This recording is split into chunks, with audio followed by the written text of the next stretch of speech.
Bula, my name is Mario Fasala, and this is my reflection for our Dark Heavens project. At mid-semester, our project felt fragmented. We had strong individual ideas, but no unified direction, uneven communication, and also a team running on excitement rather than structure.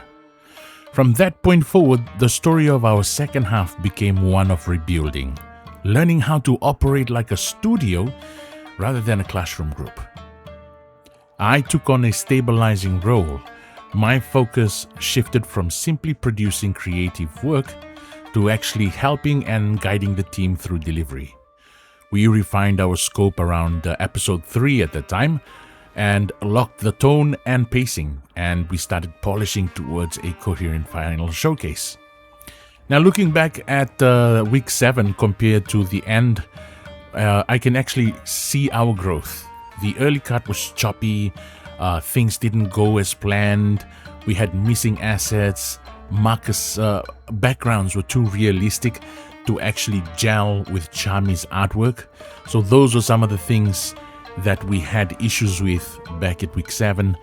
But what went especially well for our final piece is our sound design pass. I managed to find good enough sound effects to use, but because we had shifted from doing an episode to doing a creative pitch deck, it felt a little easy for all of us to be able to handle this particular pitch deck. But then when it came to piecing things together, we realized that we were missing a lot of assets. Like there were places that we would love certain assets to be, but we couldn't do it because first and foremost, we were running late, and I believe Charmy also had assignments to do too on her own, and for her to redraw again, and to keep doing that over time was actually time consuming, to say the least.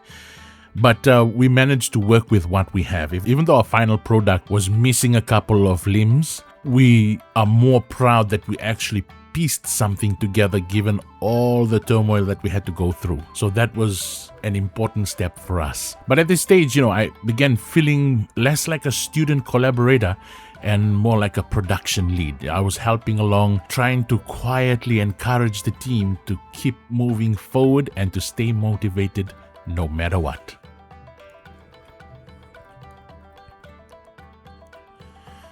Section 2, a defining moment. Our defining moment came from Sprint 3 to Sprint 4. During a live class call, Marcus was questioned by Dr. Ken about his contribution to the Sprint showcase.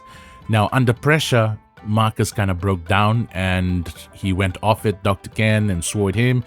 Well, started using vulgar words himself, but in front of our team. And the room went silent all of a sudden. It was one of those moments where time slows down, shock, confusion, and then ache in the pit of your stomach, and you're thinking to yourself like, what just happened? This particular incident, shattered morale. Like we were already stretched as it is.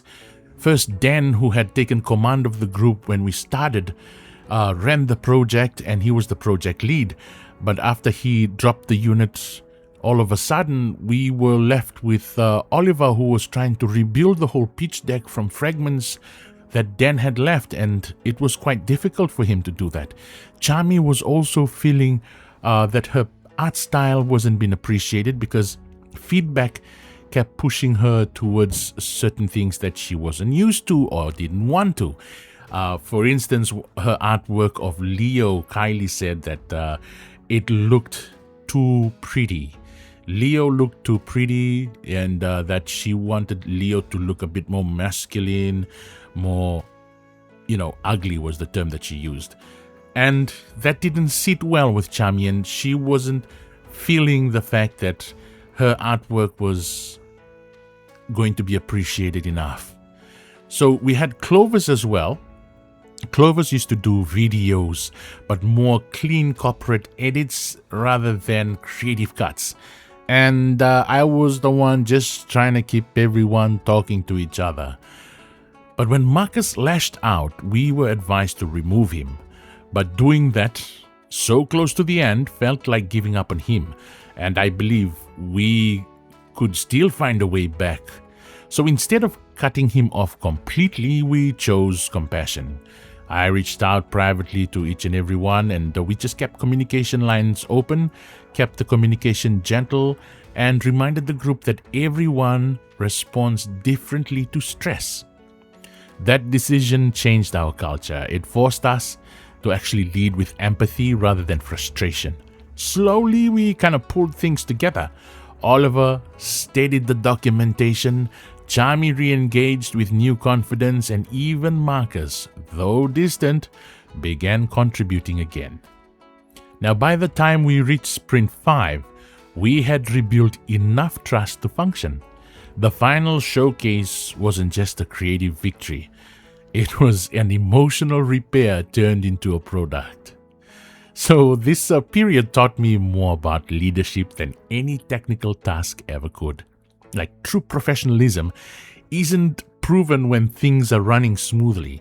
I personally think that professionalism is proven when you choose patience over punishment, or when you are going through turmoil and you're able to stay steady and to keep going.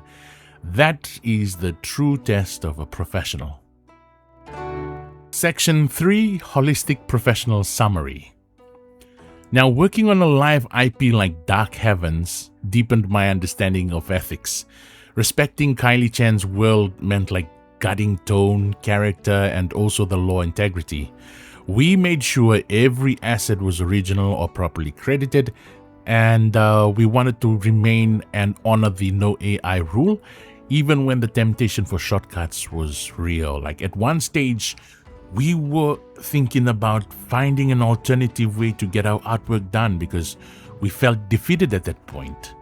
But we are very proud of ourselves, and I am very proud of the team that we decided to just push on through, soldier through, and complete it without AI. It reminds me that creative integrity lives in the small, consistent decisions that we make every day. But the ethical lesson, it runs deeper than just that. It's about people. When conflict erupts and someone withdrew, I learned to separate the work from the person.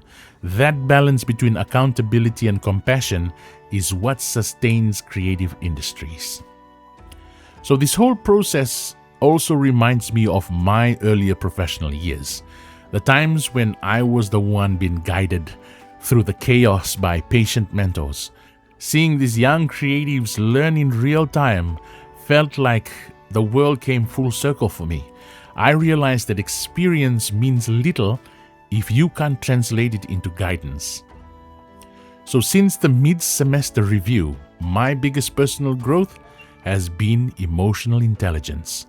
I've learned to lead quietly, to listen first, and to adapt my communication style to the people around me. I discovered that leadership isn't about authority. It's about presence. So, looking ahead, that's the mindset I want to bring into future projects. I don't just want to make strong creative work.